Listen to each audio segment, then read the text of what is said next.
ഞാൻ നടത്തിയ മാധ്യമ വിമർശനമുണ്ട്. നിങ്ങൾ കേട്ടിട്ടാണോ അല്ലയോ എന്ന് എനിക്കറിയില്ല. പക്ഷെ എനിക്കൊരു സന്തോഷമുള്ളത്, നിങ്ങളിപ്പോൾ പതുക്കെ പറയാൻ തുടങ്ങിയിട്ടുണ്ട്. കൊച്ചി/തൃക്കാക്കര, കൊച്ചി/കളമശ്ശേരി, കൊച്ചി/മരട്.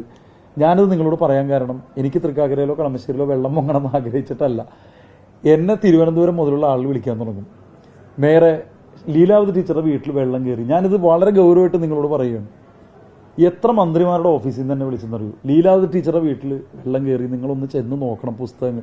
എനിക്ക് എന്ത് പങ്കാണ് ഇവിടെ ചെയ്യാൻ കഴിയുക? കളമശ്ശേരിയിലെ കൊച്ചിൻ യൂണിവേഴ്സിറ്റിയുടെ ക്വാർട്ടേഴ്സിന്റെ തൊട്ടടുത്ത് ഞാൻ സ്ഥിരമായി പോകുന്ന പൈപ്പ് ലൈൻ റോഡിലാണ് ലീലാവതി ടീച്ചറുടെ വീട്. നിങ്ങളെല്ലാം, ഞാൻ ടീച്ചറുടെ വീട്ടിൽ പോകും. ഒന്നാമതേ ആ ഒരു കുഴിയായി നിൽക്കുന്ന വീടാണ്. പഴയ വീട്ടിൽ ടീച്ചർ തുടരുകയാണ്.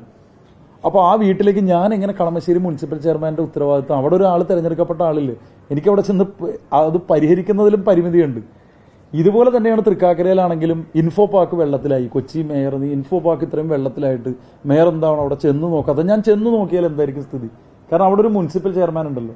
ഞാൻ ഈ അടുത്തൊരു വാട്സപ്പ് ഗ്രൂപ്പിന്റെ കാര്യത്തിൽ, വാട്സപ്പ് ഗ്രൂപ്പ് അല്ല, ഒരു ഫേസ്ബുക്ക് ഗ്രൂപ്പിന്റെ കാര്യത്തിൽ ഞാൻ ഇതേപോലെ അഭിപ്രായം പറഞ്ഞു. കാരണം കൊച്ചി കോർപ്പറേഷന്റെ മറ്റേ ജോഗ്രഫിക്കൽ ഏരിയ എക്സ്റ്റെൻഡ് ചെയ്യണമെന്ന് പറഞ്ഞാൽ എന്നെയാണ് ചീത്ത പറയണത്. ഗവൺമെന്റിനെ പറയുന്നില്ല, MP-യോട് വിമർശനമില്ല, MLA-മാരോട് വിമർശനമില്ല. മേയറാണ് ഇതിന് ഉത്തരവാദി. മേയർക്ക് എന്ത് ചെയ്യാൻ പറ്റും?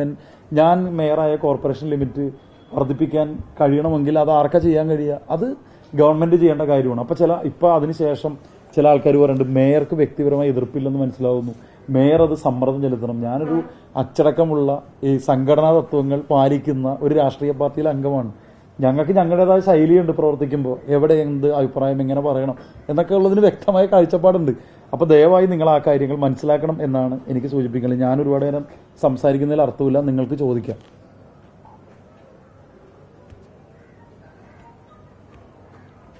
ചോദിച്ചതിനോ കുഴപ്പമില്ല. ഇവർക്കൊരു സ്റ്റാർട്ടിന് അല്ല, ഞാൻ ഇവരോട് വിഷ്വൽ മീഡിയയോട് ഒരു കാര്യം കൂടി പറയട്ടെ. നിങ്ങൾ ബൈറ്റ് എടുക്കുന്നതിൽ ഞാൻ നിങ്ങളോട് വളരെ സൗഹാർദ്ദമുള്ള ആളാണ്, മീഡിയയോട് ജനറലി.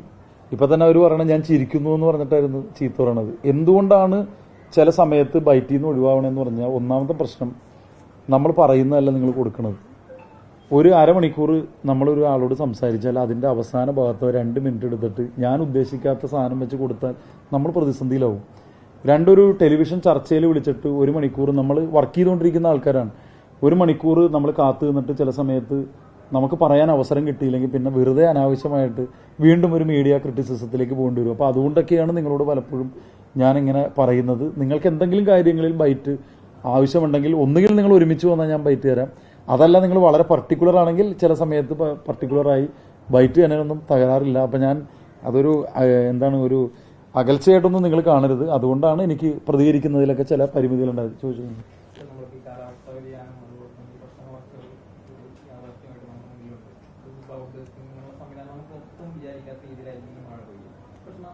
പരമ്പരാഗത രീതിയിൽ തന്നെയാണ് തുടരുന്നത്. കാരണം നമ്മൾ കുറെ കരാറുകാർ ഇതിന് കള്ളത്തരം കാണിക്കുന്നുണ്ട്. അത് കരാറുകാരെന്നറിയാൻ ഒരു കള്ളത്തരം കാണിക്കുന്നുണ്ട്. ഒരു പൈസ 3-4 കൊല്ലം കഴിഞ്ഞിട്ടാണ് കിട്ടുന്നത്, പിന്നെ ഞങ്ങൾക്ക് അങ്ങനെ ചെയ്താന്ന് ഊന്നി ചെയ്യുന്ന ആൾക്കാരാണ്. പക്ഷെ നമ്മുടെ ഈ സമീപനത്തിൽ ഈ രീതിയിലൊക്കെ മാറ്റം വരേണ്ട കാലമായി. അതിൽ യാതൊരു സംശയമില്ല. ചില കാര്യങ്ങളിൽ നമ്മൾ വളരെ സീരിയസ് ആയിട്ട് എടുക്കണം. പിന്നെ ഞാനിങ്ങനെ എന്തെങ്കിലും പറഞ്ഞു കഴിയുമ്പോഴത്തെ അടുത്ത ദിവസം പത്രത്തിലൊരു ഒരു പത്രം ഇപ്പോൾ കൊടുത്തിട്ടുണ്ട്. ഞാൻ പേര് പറയുന്നില്ല, ഒറ്റയ്ക്കാണ് ഞാൻ പറഞ്ഞത്. മേയർ കുറ്റസമ്മതം നടത്തി എന്നും പറഞ്ഞിട്ട് ഇനി അടുത്തൊരു ബോക്സ് കൊടുക്കരുത്. ഞാനിതെല്ലാം വളരെ ഫ്രീ ആയിട്ട്, നമുക്ക് നല്ലൊരു കാര്യം നടക്കാൻ വേണ്ടിയിട്ടാണ് ഇങ്ങനെ ചില കാര്യങ്ങളോട് ഓപ്പണായിട്ട് പ്രതികരിക്കുന്നത്.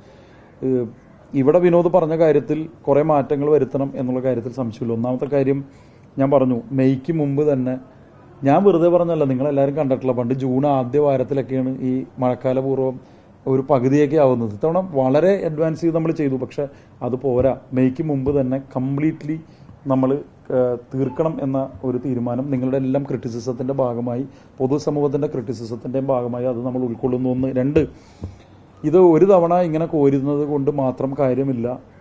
കരാറുകാർക്ക് തന്നെ ഇത് മുഴുവൻ കൊടുക്കുന്നതിന് പകരം കൗൺസിലർമാരുടെ കൂടി ഉത്തരവാദിത്തത്തോടു കൂടി നമുക്ക് ഈ മഴക്കാല പൂർവ്വ ശുചീകരണം എന്ന് പറയുന്നത് ഒരു കണ്ടിന്യൂസ് പ്രോസസ്സായി നടത്തുന്ന കാര്യം തീർച്ചയായിട്ടും ഞങ്ങൾ ആലോചിക്കാം. ഞാനതിൻ്റെ വിശദാംശം ഇപ്പോൾ പറയാതിരിക്കുന്നത് അതൊരു ഭംഗിയല്ലെന്നുള്ളതുകൊണ്ടാണ്. കൗൺസിൽ തീരുമാനിച്ച് ആലോചിച്ച് പറയേണ്ട ഒരു കാര്യമാണ്. പക്ഷെ നിങ്ങൾ പറഞ്ഞ ക്രിറ്റിസിസം വളരെ ഗൗരവത്തോടുകൂടി തന്നെ കാണുന്നു, മനസ്സിലാക്കുന്നു. അതനുസരിച്ചുള്ളൊരു പ്രതികരണം ഞങ്ങളുടെ ഭാഗത്തു നിന്നുണ്ടാവും.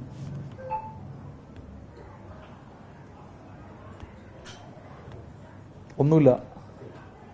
നമ്മുടെ PND കോളനിയിലെ ആ പ്രശ്നമുണ്ടല്ലോ, അത് ഭയങ്കര ചോർച്ചയും ഒക്കെയാണ് ആളുകൾ പറയുന്നത്. ഞങ്ങൾ ഇവിടെ താമസിക്കുന്നത് ഞങ്ങൾക്ക് അവിടെ ശീലം. അവിടെയാണ് പ്രശ്നം. PND കോളനിക്കാർ എങ്ങനെയാണ് താമസിച്ചിരുന്നത് നമുക്ക് എല്ലാവർക്കും അറിയാം.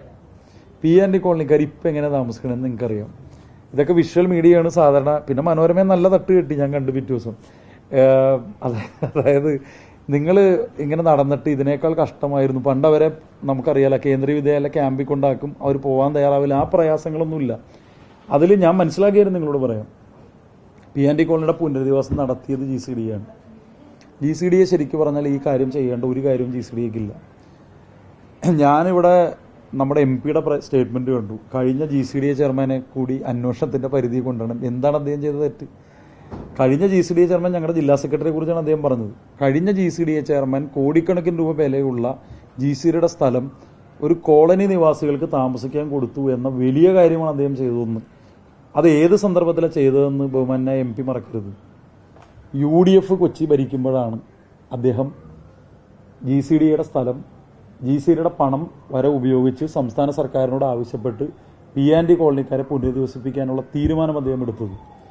2 GCDA ചെയർമാനോ, ഞാൻ മനസ്സിലാക്കിയ കാര്യം മാത്രമുണ്ട് ഞാൻ പറയണത്. അത് കഴിഞ്ഞ് അന്വേഷണം എന്ത് വേണമെങ്കിൽ നടത്തണമെന്ന് എനിക്ക് അത് ഗവൺമെൻറ് എന്ത് വേണം തീരുമാനിച്ചോട്ടെ. പക്ഷേ ഞാൻ മനസ്സിലാക്കുന്നത് അതിൻ്റെ എസ്റ്റിമേറ്റ് തയ്യാറാക്കിയത് സംസ്ഥാന തലത്തിലുള്ള എഞ്ചിനീയേഴ്സിൻ്റെ വളരെ ഉന്നതമായൊരു കമ്മിറ്റിയാണ് അതിൻ്റെ മറ്റേ ടെക്നിക്കലായിട്ടുള്ള ഡീറ്റെയിലിംഗ് നടത്തിയത്. അത് പണിത് വന്നു കഴിഞ്ഞപ്പോൾ നിങ്ങൾ സൂചിപ്പിച്ച പോലെ തന്നെ ആളുകൾക്ക് പ്രയാസമുണ്ടാകുന്ന വിധത്തിൽ ചില വീടുകളിൽ ലീക്ക് വരുന്നുണ്ട് മോൾ ഭാഗത്ത്. ഞാൻ മനസ്സിലാക്കുന്നത് നിങ്ങളിത് കൂടുതൽ വിശദമായി GCDA ചെയർമാനോട് ചോദിക്കണം. കാരണം ഞാൻ അദ്ദേഹത്തിന് പകരം കയറി ആവശ്യത്തിൽ കൂടുതൽ പറയാൻ പാടില്ല. ഞാൻ മനസ്സിലാക്കിയ പരിമിതമായ കാര്യം പറയണത്. അത് അവിടുത്തെ ഒരു ഹൈ ലെവൽ ടെക്നിക്കൽ കമ്മിറ്റി വന്ന് പരിശോധിച്ച് അവർ അതുമായി ബന്ധപ്പെട്ട് ആ എസ്റ്റിമേറ്റ് അവർ അന്ന് ഉണ്ടാക്കിയ എസ്റ്റിമേറ്റിനെ സംബന്ധിച്ച് അവർ പരിശോധന നടത്തുന്നുണ്ട്. അന്നത്തെ എസ്റ്റിമേറ്റിലാണോ ഡിഫക്റ്റ്, അല്ല നിർമ്മാണത്തിലാണോ ഡിഫക്റ്റ്, ഈ കാര്യങ്ങളെല്ലാം GCDയെ തീർച്ചയായിട്ടും പരിശോധിക്കുന്നുള്ള കാര്യത്തിൽ എനിക്ക് അതൊരു സംശയം അക്കാര്യത്തിലില്ല. GCDയെ അതിലൊരു കോൾ എടുക്കട്ടെ. അതിനുശേഷം കൊച്ചി കോർപ്പറേഷൻ ചില കാര്യങ്ങൾ ചെയ്യണമെന്ന് ചെയർമാൻ എന്നോട് പറഞ്ഞിട്ടുണ്ട്. ബഹുമാന്യ MLA ശ്രീ KJ മാക്സിയോട് പറഞ്ഞിട്ടുണ്ട്. ഞങ്ങൾ രണ്ടുപേരും അദ്ദേഹത്തോട് പറഞ്ഞിട്ടുണ്ട്. GCDയുടെ ഈ പറഞ്ഞ പ്രവർത്തനങ്ങളെല്ലാം പൂർത്തീകരിച്ച് കഴിയുമ്പോൾ GCDക്ക് ചെയ്യാൻ കഴിയാത്ത ഏതെങ്കിലും വർക്കുകൾ ഉണ്ടെങ്കിൽ തീർച്ചയായിട്ടും കൊച്ചിൻ കോർപ്പറേഷനും അതുപോലെ തന്നെ ബഹുമാന്യ MLAയും ആ കാര്യത്തിൽ നല്ലൊരു നിലപാട് സ്വീകരിക്കും. പക്ഷെ അതിനുശേഷം കൗൺസിൽ കൂടി ചർച്ച ചെയ്ത് തീരുമാനിക്കേണ്ട ഒരു കാര്യമാണ്. ഏതായാലും അവർക്കുണ്ടായിട്ടുള്ള പ്രയാസം പരിഹരിക്കുക തന്നെ ചെയ്യും എന്ന കാര്യത്തിൽ യാതൊരു സംശയവുമില്ല. പൊതുസമൂഹം ആശങ്കപ്പെടുന്നത് പോലെ ഒരു വലിയ ഒരു ഡിഫക്റ്റ് അവിടെ സംഭവിച്ചിട്ടുണ്ടെന്ന് എനിക്ക് തോന്നുന്നില്ല. കാരണം എന്തായാലും അതിൻ്റെ റിപ്പോർട്ടുകളെല്ലാം കാര്യങ്ങളും വരട്ടെ, ഞങ്ങൾ ആ പ്രശ്നം പരിഹരിക്കുക തന്നെ ചെയ്യും. പുതിയ ടെക്നോളജി വെച്ച് ചെയ്തത്. അതെ. കാരണം കംപ്ലീറ്റ്ലി സ്റ്റീൽ വെച്ചിട്ടാണ് ആ ബിൽഡിംഗ് ചെയ്തേക്കുന്നത്. ഞാൻ തന്നെ അങ്ങനെ ഒരു ബിൽഡിംഗ് ആദ്യമായിട്ടാണ് കാണുന്നത്. ഇപ്പം നമ്മൾ തുരുത്തി ചെയ്യുന്നത് നമ്മുടെ സാധാരണ ബ്രിക്ക് വർക്കാണെങ്കിൽ ഇവിടെ ചെയ്തിട്ടുള്ളത് ഫുള്ളി സ്റ്റീലാണ്. അപ്പോൾ ആ സ്റ്റീൽ വർക്ക് വെച്ചിട്ട് ചെയ്യുന്ന ഞാനധികം കണ്ടിട്ടില്ല, നിങ്ങളാരെയും കണ്ടിട്ടാണെന്നറിയില്ല. ആദ്യത്തെ ഒരു ബിൽഡിംഗാണ് ഞാൻ കൊച്ചിയിൽ അങ്ങനത്തെ ഇത്രയും സ്റ്റീൽ ഉപയോഗിച്ചിട്ടുള്ളൊരു ബിൽഡിംഗ് കണ്ടത്. അല്ല, അതിപ്പോൾ നമുക്കിപ്പോൾ ഇവിടെ വന്നിരുന്നിട്ട് ഇപ്പം നമുക്ക് അങ്ങനെ ചിന്തിക്കാം. അന്നത് എന്നോട് അന്നത്തെ ആളുകളൊക്കെ പറഞ്ഞുകൊണ്ടിരുന്നത്, ഞാനിത് ചോദിച്ചതാണ്, ഇതെന്താ ഇങ്ങനത്തെ ഒരു ബിൽഡിംഗ് എന്ന് നമ്മൾ ഇതുവരെ കാണാത്ത. അന്ന് എല്ലാവരും പറഞ്ഞുകൊണ്ടിരുന്ന സ്പീഡ്ലി ഇംപ്ലിമെന്റ് ചെയ്യാൻ പറ്റുന്ന അത് കുറച്ച്, കാരണം സ്റ്റീൽ സപ്ലൈ ചെയ്ത് സ്റ്റീൽ വന്ന് വളരെ പെട്ടെന്ന് ഉയർത്തിക്കൊണ്ടുവരാൻ കഴിയുന്നൊരു ബിൽഡിംഗാണ്. അതുമായി ബന്ധപ്പെട്ട് എന്തെങ്കിലും തരത്തിൽ അതിൻ്റെ എസ്റ്റിമേറ്റ്സിലൊക്കെ എന്തെങ്കിലും ചേഞ്ച് വരുത്തണമെങ്കിൽ വരുത്താം, എന്തെങ്കിലും പോരായ്മകൾ പരിഹരിക്കണമെങ്കിൽ പരിഹരിക്കാം. അതിലൊന്നും നമ്മളാരും എതിരല്ല.